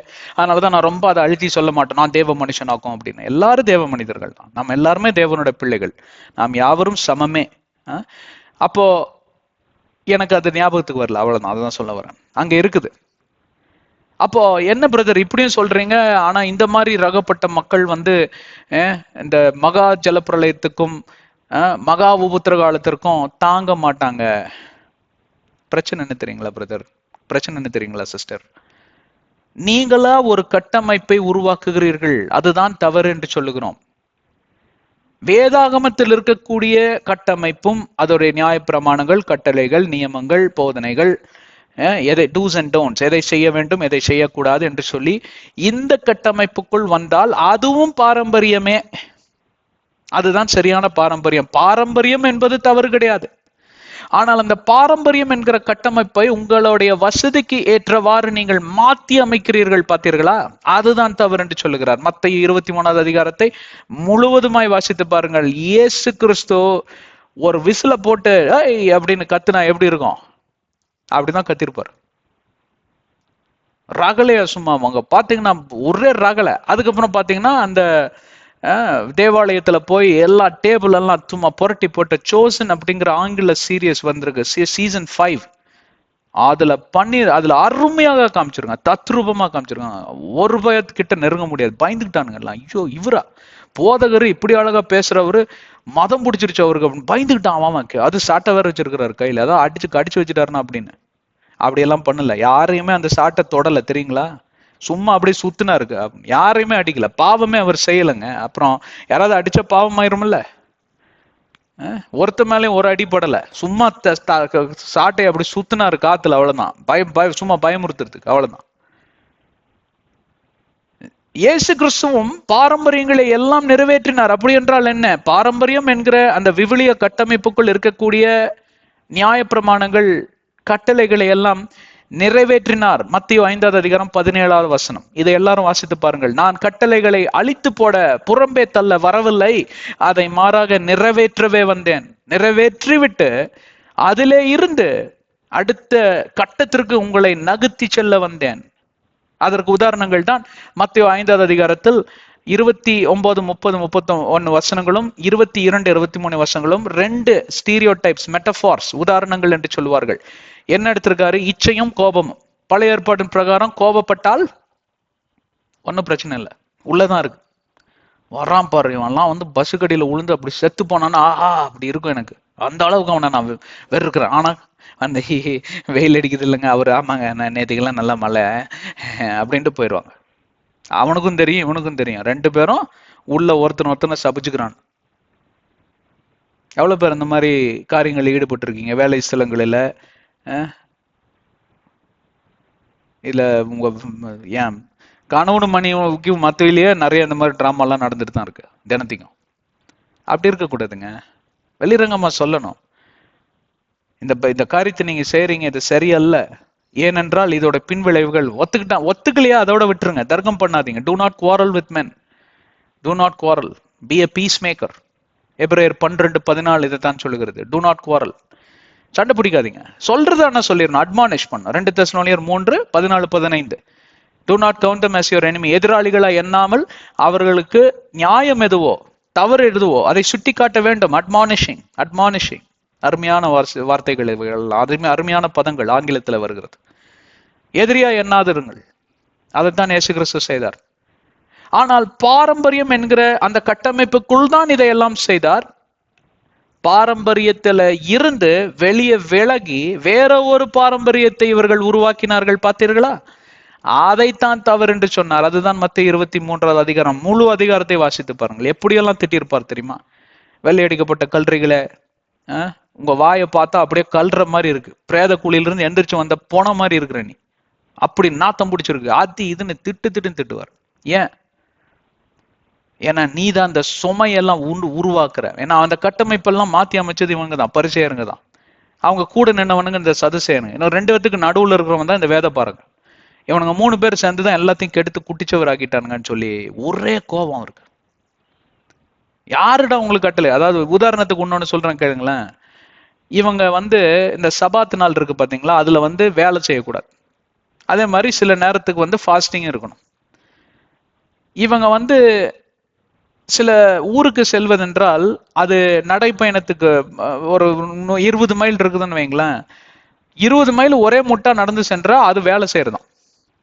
அதனால என்ன பண்ணுவாங்க, 1 மைலுக்கு ஒருக்கா உக்காந்து எதையாவது ஒன்ன குறிச்சு சாப்பிட்டுட்டு சில நேரம் அவர்கள் அதையாவது ஒரு வாயில ஏதோ ஒரு ஜபமோ ஒரு சங்கீதத்தையோ சொல்லிட்டு போனா அது சபாத்து என்கிற ஒரு கட்டமைப்பை உடைப்பதற்கு அது பொருளாகாதம். இதெல்லாம் எங்க இருக்கு வேதாகமத்துல? முதலாவது சபாத்து நாளுங்கிறதே அவங்க சரியா புரிஞ்சுக்கல. அந்த சபாத்து நாளே என்று எதற்காக கொடுக்கப்பட்டதுன்னா, கிறிஸ்துவை அடித்து அந்த நாளிலே கொன்று அவர் உயிர் தெழக்கூடிய அந்த நாளை நினைவு கூறும்படி. பாஸ் ஓவர்னு சொல்லுவாங்க. அந்த பாஸ் ஓவர், அந்த ரத்தம், யாருடைய ரத்தம்? மெஸ்ஸையாவோட ரத்தம் சிந்தப்படும். அதற்கு பிரதி உத்தரமாக தான் அங்க ஆட்டுக்குட்டியின் ரத்தம் பூசப்பட்டது. இந்த மாதிரி இவனுங்களா புதுசு புதுசா கதைகளை விட்டு, அப்புறம் பாத்தீங்கன்னா இந்த காசு செல்லாது, இந்த ஆடு செல்லாது, அந்த மாடு செல்லாது. எங்க போயிட்டானுங்கன்னு கேட்டா, இந்த ஆடு மாடு எல்லாம் பலியாக எதற்கு பிரதி உத்தரமாக கொடுக்கப்பட்டது என்றால், இயேசு கிறிஸ்து சிலுவையில் அறையப்படுவார். அதுதான் லேவியர் 16வது அதிகாரத்துல எழுதப்பட்டிருக்கிறது. டே ஆஃப் அட்டோன்மெண்ட். அவர் தான் அந்த பலி ஆடு. He is that scapegoat. He is that ram. He is that sacrificial lamb. இதெல்லாம் சொல்லி எதற்காக? உலகத்தின் இரட்சகராய் உலகத்தின் பாவம் எல்லாம் அவர் மேல் இப்படியாக சுமத்தப்படும், அதற்கு தயாராகுங்கள் என்று சொல்லி அதற்கு ஒரு பாரம்பரிய சடங்கை ஆண்டவராகிய தேவன் உருவாக்கி கொடுத்தார். எதற்காக? மெஸ்ஸையாவை நினைத்துக் கொள்ளுங்கள். அப்போ மெஸ்ஸையா வருகிறப்போ இந்த மாதிரி காரியங்கள் நடக்குமே, நான் இப்ப இருந்தே திருந்த வேண்டுமே, என்னோட இருதயம் மாற வேண்டும் என்று சொன்னா, இவனுங்க என்ன பண்ணிட்டானுங்க, அங்க உள்ள பெரிய ஒரு பேங்கே செட்டப் பண்ணிட்டான். வெளிநாட்டுல இருந்து வரவன்லாம் ஏன்னா யூதர்கள் எல்லாம் உலகம் எங்கிலும் இருந்தார்கள். அந்த அந்த வருஷம் தோறும் அந்த பலி செலுத்துவதற்கு இவனுங்களே எக்ஸ்சேஞ்ச் கேட் மாதிரி போட்டு, இதெல்லாம் செல்லாது அதெல்லாம் செல்ல பிசினஸ் சென்டர் ஆக்கிட்டானுங்க. ஆனால்தான் இவர் போய் அடிச்சார். பாரம்பரியத்தை எங்க கொண்டு போய் விட்டான் பாத்தீங்களா? இதே மாதிரிதான் பல குடும்பங்கள் எல்லாம் குட்டிச்சவராக போனதற்கு காரணம் இதுதான். பல குடும்பங்களில் இன்னும் காரியங்கள்லாம் விளங்காமல் இருப்பது, சாபத்துக்குள் இருப்பது காரணம் இதுதான். நீங்கள் செய்வதெல்லாம் வாய்க்காமல் போவதற்கு காரணம் இதுதான். ஏனென்றால் எங்க முற்பிதாக்கள் எல்லாம் இதை சொல்லி தந்தார்கள். உங்க முற்பிதாக்கள் எல்லாம் வேதாகமத்திலிருந்து வெளியே போய் காரியங்களை சொல்லி தருவார்கள். ஆனால் அதை நீங்கள் பின்பற்றி நடப்பீர்களானால் அது உங்கள் குடும்பத்திற்கும் உங்களுக்கும் சாபமாக முடிந்துவிடும். பாதாள வாசலின் திறவுகோலாய் அது மாறிவிடும்.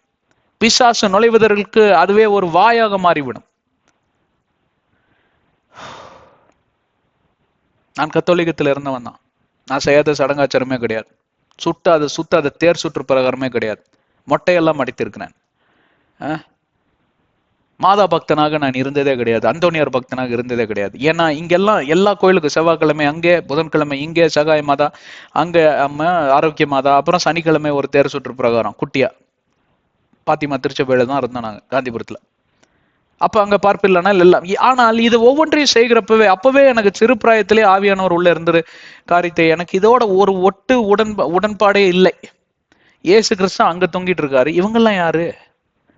அப்ப பைபிளே தெரியாது. ஆனா 18வது வயதுல ஆண்டவர் பைபிளை எனக்கு முதலாவது இந்த கைகள்ல கொடுத்தார். வீட்டை விட்டு பிரித்து எடுத்து போட்டு போனார். நான் வீட்டுக்கு ஒரே பையன், ஒரே குழந்தை, எனக்கு கூட பிறந்தவர்கள் கிடையாது. அங்க பிரித்து அடிச்சுட்டு போனார். போய் அங்க ஹாஸ்டல்ல போட்டு, அங்க பிரேயர்ஸ்ல போட்டு, அவங்க என்னென்னத்தையோ சொல்றானுங்க பசங்க. அங்க எனக்கு ஒண்ணும் புரியல. லீடர்ஸ் இருப்பாங்க, பயங்கர ஆவியில நிறைஞ்சு ஜெபிக்கிறானுங்க. என்னடா சொல்றீங்க, எனக்கு ஒண்ணுமே புரியலையாடா அப்படின்னு. ஒரு வருஷம் பைத்தியகார ஆஸ்பத்திரிக்கு போனது ஒண்ணுதான் பாக்கி. அதற்கப்புறம் ஒன்றொன்றாக ஆண்டவர் விளங்க செய்தார். என் வாழ்க்கை மாறினது. பிரச்சனை இல்லாமல் இருந்ததா? வியாதி இல்லாமல் இருந்ததா? சண்டை சச்சரவுகள் இல்லாமல் இருந்ததா? சங்கடங்கள் இல்லாமல் இருந்ததா? ஏக்கம் தாபம் இல்லாமல் இருந்ததா? கோபம் இதெல்லாம் இல்லாமல் இருந்தது? எல்லாமே இருந்ததுங்க. ஆனால் இவைகளை எல்லாம் மேற்கொள்ளக்கூடிய திறன் ஆண்டவர் எனக்கு தந்து அதை மேற்கொண்டார். பிறருக்கு ஆசீர்வாதமாக, உங்களுக்கும் நான் ஆசீர்வாதமாக தான் இருக்கிறேன் என்று நம்புகிறேன். வேதாகமத்தில் இருக்கிற வசனத்தை இவ்வளவாக விளக்கி எனக்கு யாரும் சொல்லி தந்ததில்லை. பிறருக்கு இதை என்னால் செய்ய முடிவது என்றது நான் நினைத்து பார்த்தா, நான் பைபிள் காலேஜுக்கெல்லாம் போகல. அப்ப இதெல்லாம் எதனால செய்ய முடிந்தது? ஏனென்றால் பாரம்பரியம் என்கிற அந்த கட்டமைப்பை நான் வெறுக்கவில்லை. அதிலே இருந்து வெளியே வந்திருக்கிறேன். மனிதனால உண்டாக்கப்பட்ட அந்த பாரம்பரியம் என்கிற கட்டமைப்புக்குள்ள இருந்து வெளியே வந்து இயேசு கிறிஸ்துவின் நாமத்தினாலும் தேவனால உண்டாக்கப்பட்ட இந்த பாரம்பரியம் விவிலியம் என்கிற கட்டமைப்புக்குள் நான் நுழைந்ததினால் என்னுடைய சிந்தை மாறினது, செயல்பாடுகள் மாறினது, சொற்கள் மாறினது, செயல்கள் மாறினது. ரொம்ப டீட்டெயிலான கான்செப்டுங்க இது. வேதாகமத்தை இப்படிதான் வாசிக்கணும். ஆக நோவாவும் அவருடைய குடும்பமும் எதனால் அந்த ஜல பிரளயத்திலிருந்து தப்பித்து பேழைக்குள் கடந்து சென்றார்கள், எதனால தகுதி உடையவர்களாக மாறினார்கள் என்பதற்கு காரணம் விளங்குகிறதா? அப்ப வரக்கூடிய மகா உபத்திரவ காலத்திலிருந்து தப்பிப்பதற்கு இந்த பாரம்பரியம், மனிதனால் உண்டாக்கப்பட்ட பாரம்பரியம் உங்களை காப்பாற்றும் நினைக்கிறீங்க? கல்றை திருநாள் என்று சொல்லி போய் அங்கே உறங்கி கொண்டிருக்கக்கூடிய சடலங்களுக்கு, அவங்கெல்லாம் செத்து போய் ரொம்ப நாள் இருக்கும், சில காரியங்கள் எல்லாம் படைப்பார்கள் கல்றை மேல. ஜிலேபி இது அதுன்னு சுத்தி சுத்தி பாருங்க, சிகரெட் பாக்கெட் அதெல்லாம் வச்சிருவாங்க, சுருட்டெல்லாம். எங்க தாத்தாக்கு ரொம்ப பிடிச்சதுங்க அப்படின்னு. பாகால் வழிபட்ட சடங்காச்சாரங்கள்ங்க, ஆண்டவரால வெறுக்கப்பட்ட சடங்காச்சாரங்க. இஸ்ரவேல் ஜனங்கள்லாம் போய் அந்த சடங்காச்சாரங்களை பண்ணினதுனால அங்கே அவர்கள் அழிவுக்கு தள்ளப்பட்டார்கள், மரணத்துக்கு தள்ளப்பட்டார்கள். நீங்க போய் வாங்கிட்டு விலைக்கு வாங்கிட்டு வர்றீங்க, சாபத்தை விலைக்கு வாங்கிட்டு வர்றீங்க. செத்தவங்களை போய் நீங்க அங்க கடவுளுக்கு சமமாக வைத்து நீங்க ஆராதிச்சு கொண்டு வர்றீங்க. This is called as witchcraft. This is called as black magic. This is called as spiritism. Mediums. ரொம்ப ஷார்ப்பா இருக்குல்ல? உங்களுக்கு பிடிக்காதுன்னு எனக்கு தெரியும், மன்னிச்சுக்கோங்க. ஆனா என்ன பண்றது, உண்மையை சொல்லித்தான் ஆகணும். யோசித்து பாருங்க. அதற்கு என்ன பெண்டிகாஸ்ட் மக்கள் மட்டும் அவங்களும் என்ன, அவங்க அந்த திருச்சபை பேரே சொல்லல, மருந்து எடுத்தா செத்து போயிருவீங்கிறாங்க. ஏங்க, மருந்து எதுல இருந்து செஞ்சிருக்காங்க? செடி கொடியில இருந்தா செஞ்சிருக்காங்க. அப்படின்னு அவங்க முற்பிதாக்கள் எழுதி வச்சிருந்த பாரம்பரியம். ஏன் மருந்து எடுக்கக்கூடாதுன்னா உன் விசுவாசத்துக்கு அது எதிரியாக நிற்கும் என்று சொல்லி. ஆனால் அவனே என்ன பண்ணுவான்னா கடைசியில மரண தருவாயில் இருக்கிறப்ப ஆஸ்பத்திரிக்கு எடுத்துட்டு போவான். இது என்னடா இது, முட்டாள்தனமா இல்லை உங்களுக்கு? அப்படி அந்த திருச்சபையில் இருக்கிற ஒருவன் எனக்கு காலேஜ் மேட்டு, ஹாஸ்டல் மேட்டு, உண்மை கதைங்க, போய் சொல்லல. அந்த பையனுக்கு யூரினரி இன்ஃபெக்ஷன் ஆகி யூரினையே வாமிட்ட எடுக்க ஆரம்பிச்சுட்டான். அவன் 18 வயசு, இறந்து போயிருப்பான் கொஞ்சம் இல்லைன்னா. அப்புறம் அவங்க அண்ணங்கிட்ட போய் தலையில் அடிக்காத குறைய சொல்லி அவங்க அப்பாவுக்கு ஃபோன் பண்ணி வந்து கார்ல போட்டு எடுத்துட்டு போய் ஆஸ்பத்திரியில போட்டு அவனுக்கு ட்ரிப்ஸ் எல்லாம் இறக்கி விட்டு எல்லாம் இது பண்ணி அப்புறமா நல்லாயிட்டு வந்தான். 4 நாள் அப்படியே யூரினரி இன்ஃபெக்ஷன்ல. என்ன கர்த்தர் சுகமாக அவன் வந்து ஜெபிச்சுட்டு போறான். காலையில ஒருக்கா, மத்தியானம் ஒருக்கா. அவங்க அண்ணன் MBA படிக்கிறான், வேற கேம்பஸ்ல இருந்து வந்து இங்க ஜெபிச்சுட்டு போறான். என்ன முட்டாள்தனமான சடங்காச்சாரங்களுக்குள்ள நீங்க போய் சிக்கி கொண்டிருக்கிறீங்கன்னு உங்களுக்கும் தேவனுக்குமே அறிந்த ஒரு உண்மை. அதை எதை கொண்டு நீங்கள் அறிந்து கொள்ள முடியும் என்றால், வேதாகமம் என்கிற பாரம்பரியம் என்கிற அந்த கட்டமைப்பு. பாரம்பரியம் தவறல்ல. ஹலோ, 2வது ரகத்துக்குள் போகலாமா? நேரம் தான் எனக்கு எதிரி. என்னை விட்டீங்கன்னா 2 மணி நேரம் வேண்டாலும் பிரசங்கம் செய்யலாம். நீங்க தான் கேட்க மாட்டேங்கிறீங்களே. ஐயோ என்ன பிரதர் 1 மணி நேரம் பேசுறீங்க, இதை 4 பகுதியா பிரிச்சு கேட்க வேண்டிய, 5 பகுதியா வேணாலும் பிரிச்சு கேளுங்க. உங்களை யார் ஒரே நாள்ல உட்காந்து கேட்க சொல்றேன்? நாங்க ஒரே நாள்ல உட்காந்து பிரசங்கம் மட்டும் செய்வோம். உங்களுக்கு 5 பகுதியா பிரிச்சு கேட்கறதுக்கு மட்டும் உங்களுக்கு அவ்வளவு கஷ்டமா இருக்குன்னா நான் இதுக்கு மேல என்ன பண்ண முடியும்? உங்க இஷ்டம். 2வது ரகம் என்ன? நாத்திகர்கள். இதெல்லாம் பார்த்து பார்த்து சடைஞ்சு போய் இந்த இளைய தலைமுறை, கிறிஸ்துவர்களும் சரி கிறிஸ்துவர்கள் அல்லாதவர்களும் சரி, நாத்திகத்திற்கு தள்ளப்பட்டார்கள். அவர்களுடைய ரத்தத்திற்கு நீங்களும் நானும் தான் பதில் சொல்ல வேண்டும். ஏன் இந்த பாரம்பரியத்தை கொண்டு வந்து திணிக்காதீங்க. எங்களுக்கு இது ஆனா சிறு பிள்ளைகள் அதை புரிந்து கொண்டார்கள். பெரியவங்களை விட ரொம்ப ஈஸியா புரிஞ்சுக்கிட்டாங்க. இது முட்டாள்தனமான செயல்னு சொன்னா அடி விழுகுது, வீட்டுல அற வழுகுது. அதனாலயே குழந்தைங்க வீட்டுல வேற வழி இல்லாம வீட்டுல 18 வயசு வரைக்கும் இருக்கிறாங்க. காலேஜ்ல படிக்கிறப்ப ஹாஸ்டல்ல போய் சேர்ந்துக்கிறாங்க. என் பொண்ணு கூட இருக்கிறவங்க குழந்தைங்க 2 ஹாஸ்டல்ல போய் சேர்ந்துருச்சுங்க.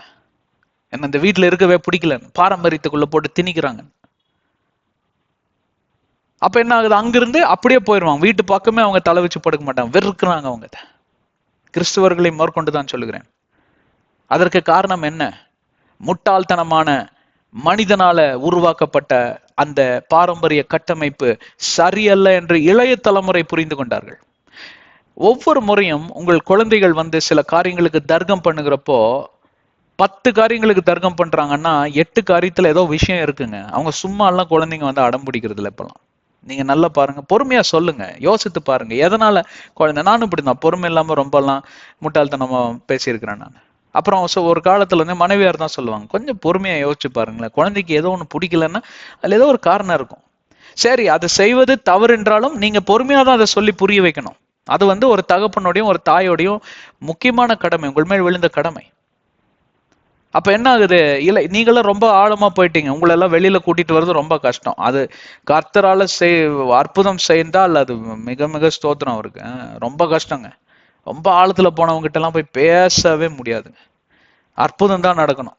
படுத்த படுக்கையாக்கி அங்க யாரோ ஒரு பாஸ்டர்மார் வந்து ஜெபிச்சு ஒரு அற்புதம் நடந்து அப்புறமா பைபிளை வாசிக்க ஆரம்பிப்பான் நம்ம ஆளு. அப்புறம் தான் அவருக்கு விளங்கும். ஆனா இளைய தலைமுறை அப்படி இல்லைங்க, ரொம்ப ஸ்மார்ட், வேகமா கத்துக்கிறாங்க எல்லாம். அதனால நீங்க ரொம்ப பாரம்பரியத்துல போய் மாட்டி அவங்களையும் இழுத்தீங்கன்னா அவங்களும் ரெண்டு கட்டான ஆயிடுறாங்க. இதனால்தான் நாத்திகம் வேகமாக பரவுகிறது. நாத்திகத்திலிருந்து உருவான கிளைகள் தான் ஓரின சேர்க்கை, entertainments, pop song, rock song, பேண்ட்டை கிழிச்சிட்டு ஆடுறான், மைக்கேல் ஜாக்சன் பின்னாடி ஒரு கூட்டம். ஹலோ, ஃப்ரீவில் என்கிற ஒரு குரூப், நான் எதை வேணாலும் செய்வேன், எங்கே வேணாலும் செய்வேன், ஆனால் கஞ்சா கடத்த மாட்டேன், யாரையும் கற்பழிக்க மாட்டேன், ஏன்னா நான் ஜெயிலுக்கு போவேன், விட்டா அதையும் செஞ்சிருவான் நம்மால். ஏன்னு கேட்டா அங்க law of the land, law and order சொல்றதுனால அதை விட்டு வச்சிருக்கேன். மற்றபடி எல்லா வேலையிலும் பண்ணிடுவான். எந்த லிமிட் வரைக்கும் போய் பாவம் செய்யலாமோ அதெல்லாம் அழகா பீனல் கோட்ல இவன் மனப்பாடம் பண்ணி வச்சிருக்கிறான். எந்த எல்லை வரைக்கும் போனா நான் வந்து குற்றம் சாட்டப்பட மாட்டேன்.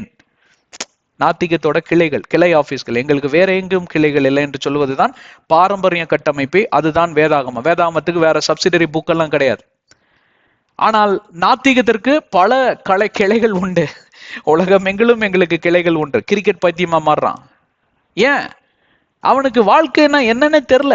கர்த்தருடைய தெய்வீக திட்டங்களும் சித்தங்களும் அங்கே கூறப்படவில்லை. அவன் அதை கண்டு அறியவில்லை. அதற்கு காரணம் யாரு? பிசாசு என்று சொல்லி குற்றம் கூறுகிறோம். கடைசியில எல்லாம் முத்தி போன நேரத்துல ஏதோ ஒரு பென்டிகாஸ்ட் பாஸ்டர் கிட்ட கூட்டிட்டு போய் ஜெபிங்க, பிசாசு பிடிச்சிருக்கிறவனுக்கு, உனக்கு தான் பிடிச்சிருக்கு, உனக்கு தான் பிடிச்சிருக்கு, உனக்குள்ள இருக்கிற பிசாசு தான் அவனை அதை விட பயங்கர மோசமானவனா மாத்திருச்சு அப்படின்னு தைரியம் இருக்கிற பாஸ்டருங்க சொல்லதான் செய்யறாங்க. அப்ப எவன் கேட்கறான்? உங்களுக்கு அற்புதம் தேவை, அற்புதம். என் குழந்தைகள்லாம் சரியானப்போ முதல்ல உன் மண்டையில இருக்கிற பிசாசை நீ இறக்கி வைக்கணும். அப்பதான் உன் குழந்தைக்குள்ள இருக்கிறது வெளியில போகும்.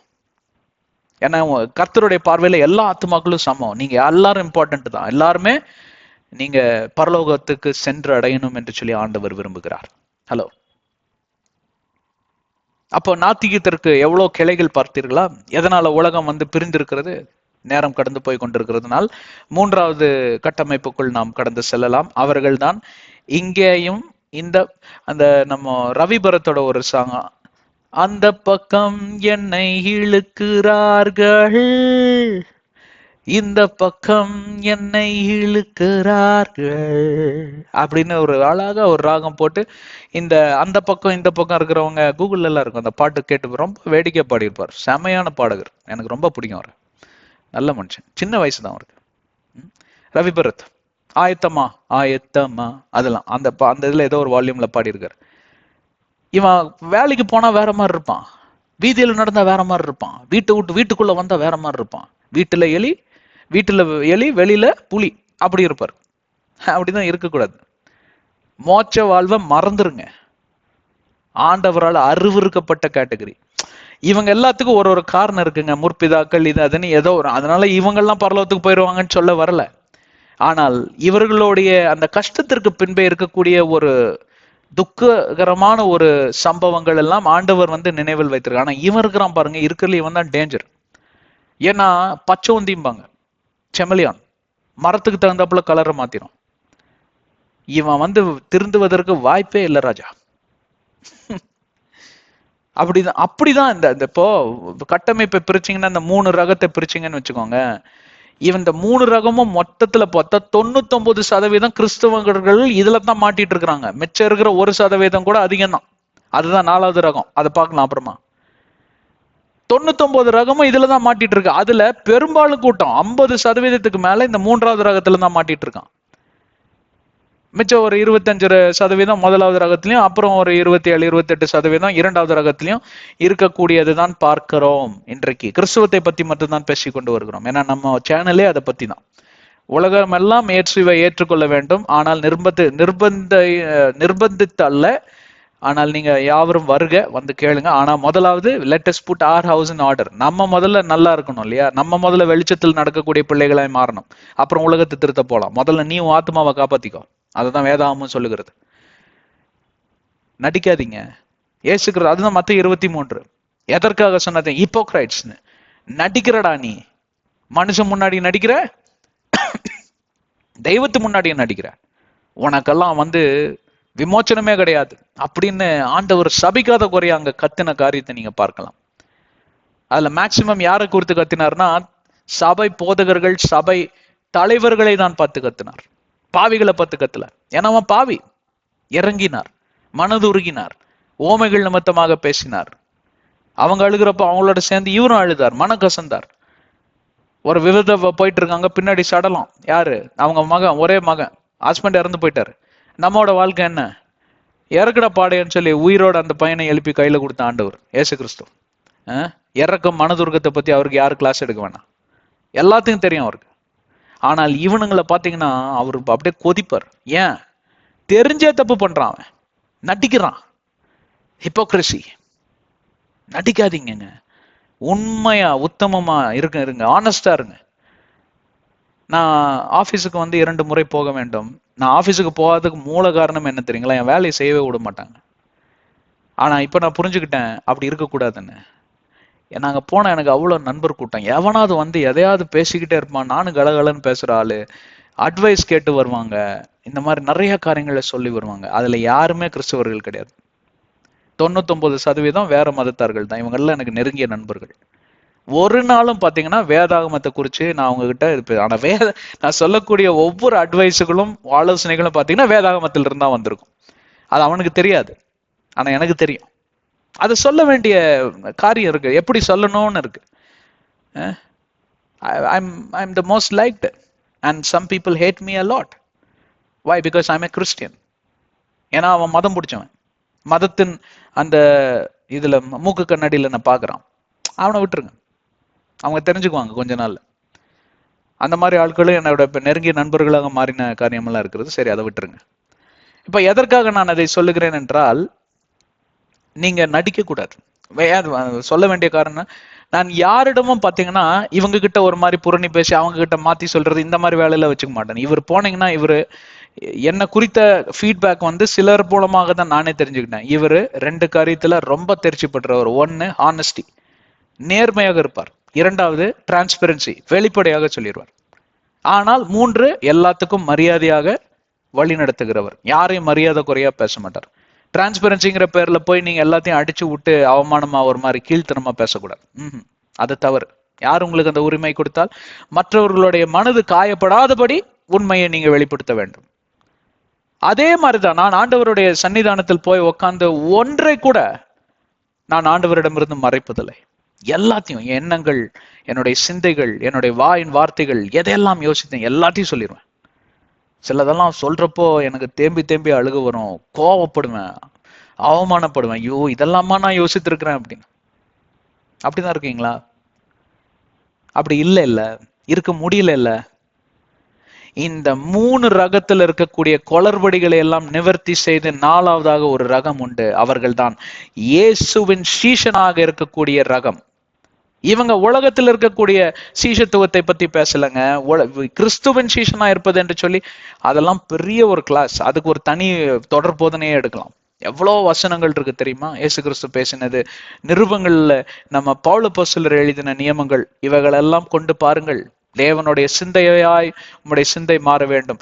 பிலிப்பியர் 2வது அதிகாரம் 3-5 வசனங்களை குறிப்பாக வாசித்து பாருங்கள். கிறிஸ்துவை போல எண்ணம் மாற வேண்டும். இந்த 3 இதுலயும் இருக்கக்கூடிய குளறுபடிகளை எல்லாம் நிவர்த்தி செய்து ஒரு புது அமைப்புல அப்படிதான் இருந்திருக்கணும். எல்லா அமைப்பும் இல்ல, இதுல இருந்து எல்லாம் மீண்டு கஷ்டப்பட்டு நொந்து நூலாய் கடைசியா அந்த அமைப்புல உக்காடுறான் பாருங்க. அவன் பாத்தீங்கன்னா விரல் விட்டு எண்ணலாம். உலகத்திலே அவ்வளவு பேர் தான் இருப்பான். ரொம்ப கஷ்டம். அவங்ககிட்ட கேட்டு பாருங்க, எத்தனை அடி வாங்கியிருப்பான், எத்தனை நிந்தைக்குள் கடந்து சென்றிருப்பான், எத்தனை அவமானங்கள் கடந்து சென்றிருப்பான். இவ்வளவுதான் இல்லை, அந்த கட்டமைப்புக்குள் இருக்கிறவர்கள் மட்டும்தான்.